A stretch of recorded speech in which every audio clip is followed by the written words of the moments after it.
నమస్కారం. శివుని తాండవం వెనుక దాగి ఉన్న అద్భుతమైన దివ్యలయ, ఆ అనంతమైన విశ్వశక్తి గురించి ఈ విశ్లేషణలో తెలుసుకుందాం. ఇది కేవలం ఏదో ఒక పురాణగాథ మాత్రమే కాలుసుమా. దీని వెనుకున్న శాస్త్రీయ, ఆధ్యాత్మిక సారాంశాన్ని మనం కలిసి చాలా లోతుగా అర్థం చేసుకుందాం. ముందుగా ప్రపంచాన్ని కదిలించిన ఆ మహానృత్యం గురించి మాట్లాడుకుందాం. అసలు ఒక్కసారి ఆలోచిస్తే, తన నాట్యంతో ప్రపంచం మొత్తాన్ని కంపించేలా చేసిన ఆ దేవుడు ఎవరు? ఒక చిన్న కదలికతో ఈ సృష్టి మొత్తం అదిరిపోయేలా చేసిన ఆ అపారమైన శక్తి ఎవరిది అన్న ఉత్సుకత కలుగుతుంది గదా.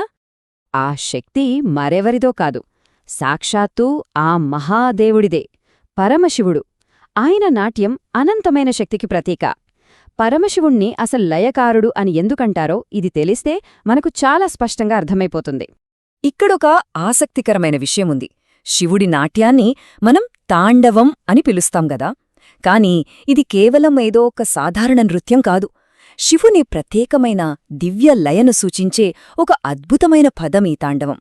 దైవిక శక్తికి ఇదొక అరుదైన రూపం అని చెప్పొచ్చు. ఇక సృష్టి, స్థితి, లయం, ఈ మూడింటి వెనుక ఉన్న తాండవ శక్తి ఏంటో ఇప్పుడు చూద్దాం.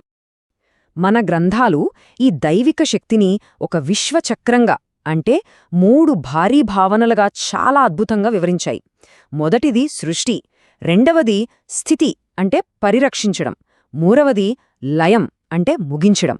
అసలు పుట్టడం, బతుకడం, గిట్టడం అనే ఈ విశ్వసత్యమంతా ఈ 3 దశల్లోనే ఒక నిరంతర ప్రక్రియలా దాగి ఉంది. మరి ఈ తాండవంలో ఉండే వైవిధ్యం సంగతేంటి? ఆనందం, కోపం అనే 2 వేర్వేరు రూపాల గురించి కూడా తెలుసుకుందాం. పురాణాల ప్రకారం చూస్తే, శివుడు అమితమైన ఆనందంలో ఉన్నప్పుడు చేసే తేలికపాటి నృత్యమే ఆనందతాండవం. ఇది సృష్టిని చిగురింపజేస్తుంది.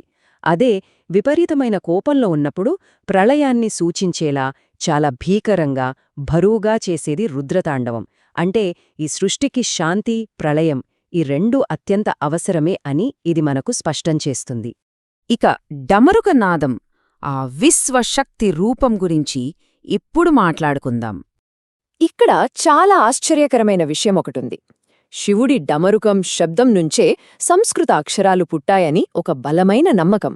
అంటే కేవలం ఈ సృష్టి మాత్రమే కాదు, మానవాళి కమ్యూనికేట్ చేసుకునే భాష, అందులోని నాదాలు అన్నీ కూడా ఆ దైవికమైన శబ్దం నుండే పుట్టాయన్నమాట.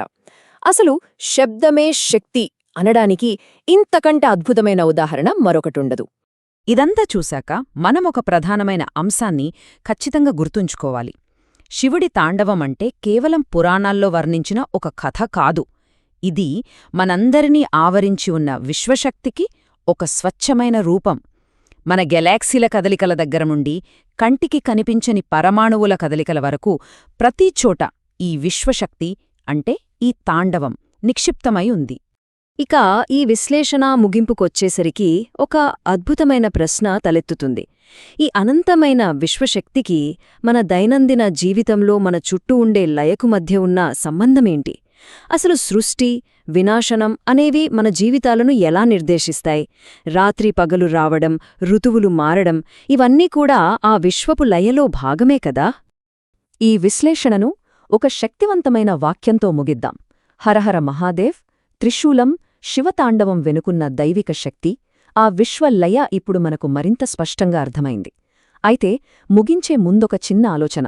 మనం పీల్చే శ్వాసలో, మన గుండె చప్పుడులో వినిపించే ప్రతి లయ ఆ మహాదేవుని తాండవంలోని ఒక చిన్న ప్రకంపన మాత్రమేనా? ఈ సృష్టి లయను ఇలాగే గమనిస్తూ ఉందాం.